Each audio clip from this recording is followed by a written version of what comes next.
Assalomu alaykum hammaga. Siz Film News kanalidasiz. Bugungi videoda sizlar bilan Marvelning 7-fazasi Mutantlar sagasi haqida gaplashamiz. Videoni oxirigacha ko'ringlar, chunki Mutantlar sagasi qanaqa boshlanadi, qanaqa filmda bo'lishi va bu 7-fazada qasoskorli 7 chiqadimi yo'qmi, buni ham aytaman. Xullas video qiziqarli bo'ladi, shu uchun oxirigacha ko'ringlar. Qanunda boshladik.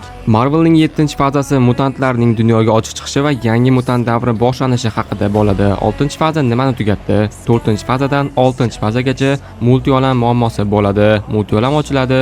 Kanglar, Deadpool'lari, Deadpool va Rosamax orqali mutantlar dunyoga kirib keladi.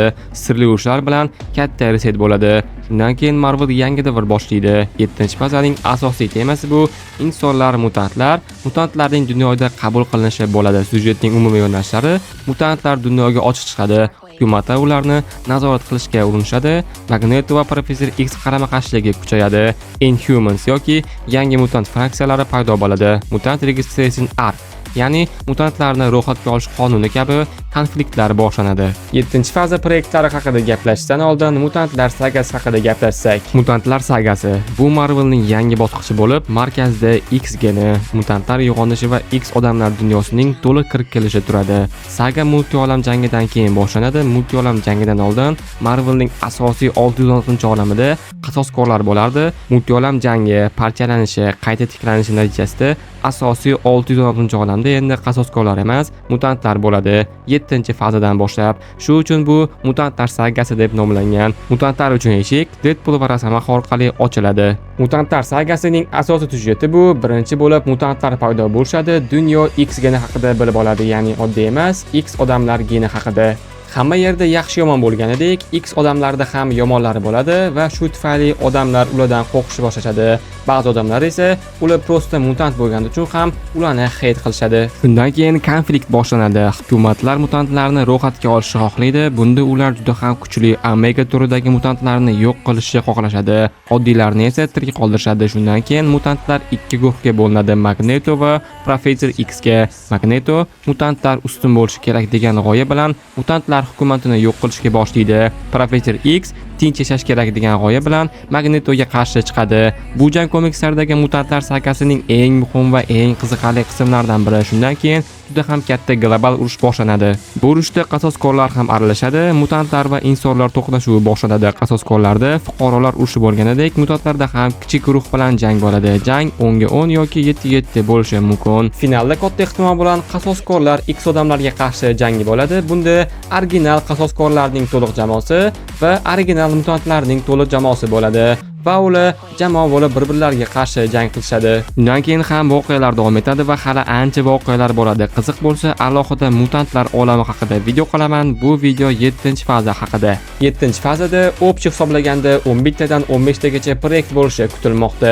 Asosiy proyektlar Rosamax, Wanda, Jean Grey, Storm, Jahon urushi Hulk, Magneto, X odamlar 1 va X odamlar 2 bo'ladi. Sanab o'tgan peysajlarning hammasini alohida filmlari chiqadi va yana 7-fazada yosh qasoskorlar va ultimatum qasoskorlar haqida filmlari chiqadi. Va yana 7-faza rasmlarida Galactus haqida ham proyekt bor edi. Xullas 7-faza ancha qiziqarli bo'ladi. Rosamax filmida komikslarga asoslangan yangi bir hikoyani ko'ramiz. Bu safar Rosamax eski Hugh Jackman ijrosida emas, yangi aktyor bilan chiqadi, ya'ni Marvel va nihoyat Hugh Jackmanni qo'yib yuboradi va Rosamax uchun yaxshi aktyorni qo'yadi. Scarlet Witch bu film to'liq Wanda haqida bo'lib, filmda biz Wandaning bolaligi, tarixi, mutatsiyalanishi, akasini yo'qotganini ko'ramiz, yana ko'rsatishadi va filmda uni mutantlarga qo'shib borishadi va X odamlar jamoasida Wanda ham bo'ladi.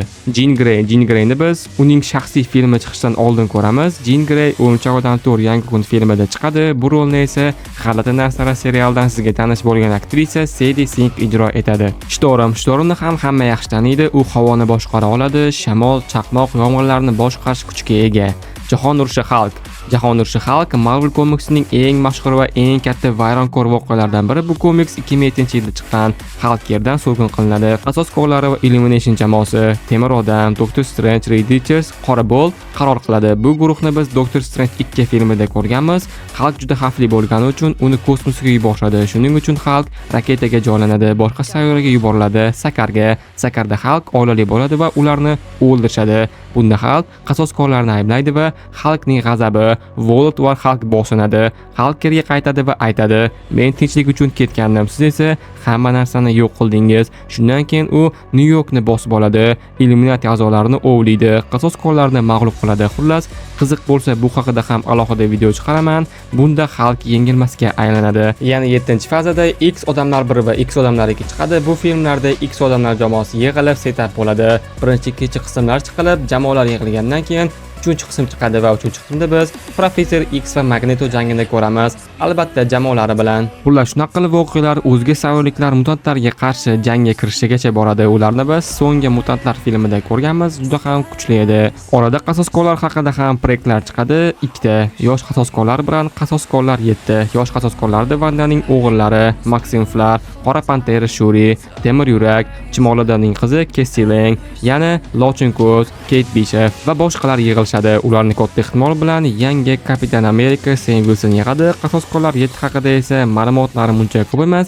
Katta ehtimol bilan qasoskorlar 7 qanaqadir ichki muammolar ichida bo'ladi. Xullas, 7-faza to'liq mutantlar haqida bo'ladi va mutantlar sagasi ko'rsatiladi. Mutantlar sagasi esa 8 yoki 9-fazada tugaydi. Keyin esa kuchlilar, Trick Tribunal, One Above All, Beyonder, Knall, Void Sentry kabi kuchli yovuzlar davri boshlanadi va har bir olamning kuchli yovuzlari va qahramonlari ko'rsatiladi. Lekin oldindan aytib bo'lmaydi, chunki Marvel komikslari milliondan oshiq va turli olamlarda mavjud. Shu uchun hamma narsa bo'lishi mumkin. 7-faza Comic-Con D-Expo'si bo'lmagani uchun uncha ko'p ma'lumot yo'q. Shu uchun video qisqaroq bo'ldi, lekin 7-fazaning Expo'si bo'lsa, aniq kanalda video chiqaraman. Qanaqadir kinokompaniya yoki o'zimga reklama yo'qligi uchun har doimgidek o'zimni necha yil dizaynerimni sizlarga tavsiya qilaman, ya'ni Aventic dizayneri. Adashmasam o'tlar 3 yildan oshiq professional dizaynerlar ham ish kompyuterda qilinadi va juda sifatli. O'z vaqtida narx ham yaxshi, uncha qimmat emas. Lichka va portfolio kanallarini opsiyasida qoldiraman, bemalol o'tib zakaz bersanglar bo'ladi. Bugungi videoda sizlar bilan Marvelning 7-fazasi mutantlar sagasi boshlanishi, tugashi, nimalar bo'lishi haqida gaplashdik va video haqida va bu Marvel haqida savollar bo'lsa, kommentariy ochiq, bemalol savollarni bersanglar bo'ladi. Oxirigacha ko'rganlar uchun rahmat. Shunaqa qiziqarli videolarni chiqaraman. Shu uchun kanalga obuna bo'lib, like bosib, shunga o'xshagan qiziqarli videolarni o'tkazib yurmaslik uchun qo'ng'iroqcha tugmasini bosib qo'yinglar. Bosib qo'ygan bo'lsanglar hozircha xayr, keyingi qiziqarli videolarda ko'rishguncha.